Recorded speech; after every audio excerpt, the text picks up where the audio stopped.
Samantala, hindi na bago ang artificial intelligence o AI. Pero alam nyo ba, sa customer service, itong bagong sekreto sa pagpapalago ng negosyong Pilipino sa tulong ng technology and human skills, mas pinaganda ang serbisyo ngayon. Para sa buong detalye, panoorin natin ito. Habang patuloy na lumalakas ang potensyal ng artificial intelligence o AI sa iba't ibang industriya, hindi na iiwasan mangamba ng maraming manggagawa na baka isang araw mapalitan ang kanilang mga trabaho ng digital systems. Pero para sa Customer Experience Association of the Philippines o CXAP na dating CCAP, hindi kalaban ng AI kundi kasangga sa pamamagitan ng integrasyon ng technology at human skills. Layo nitong pagandahin ang customer service, palaguin ang mga negosyo, at lumikha ng mas maraming oportunidad para sa mga Pilipino.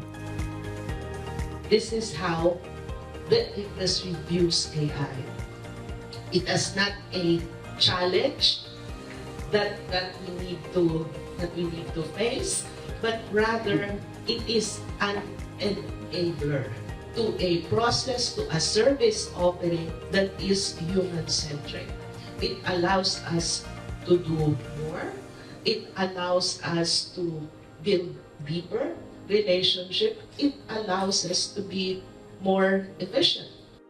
Sa pamamagitan ng masusing pananaliksik, ibinahagi ng mga kinatawan ng CXAP kung paano nagiging mabisang katuwang ang AI sa pagpapalago ng mga negosyo. Mula sa mga small and medium-sized enterprises o SMEs hanggang sa globally known companies. The SMEs actually represent the vast majority of the CXAP members today. There are more than 170 plus members, of which more than 100 are actually SMEs, defined as 1,500 employees.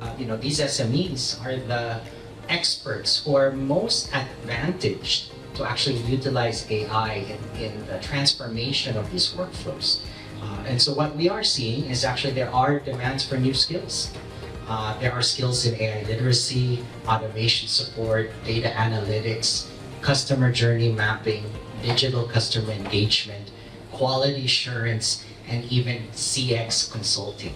There's a lot of focus on how we use AI within the workforce and our employee base. And I always say that it's such a great time to be a BPO employee now, because in the past we have been focused on two things: finding the answers for customers and building a relationship with customers. But now the answers to their queries or the interactions are at our fingertips. We are now focused on relationships. Tunay ngang hindi na mapipigilan ang pagunlad ng digital world, pero hindi na mapapalitan ng human touch na nananatiling puso ng isang matagumpay at masaganang negosyo.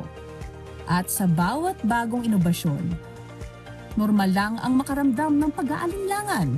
Ngunit dapat din nating tandaan na ang mga makabagong kagamitan na pinakikinabangan natin ngayon ay minsan na rin kinakatakutang gamitin noon. Kaya naman, let's be ready for the future. One innovation at a time.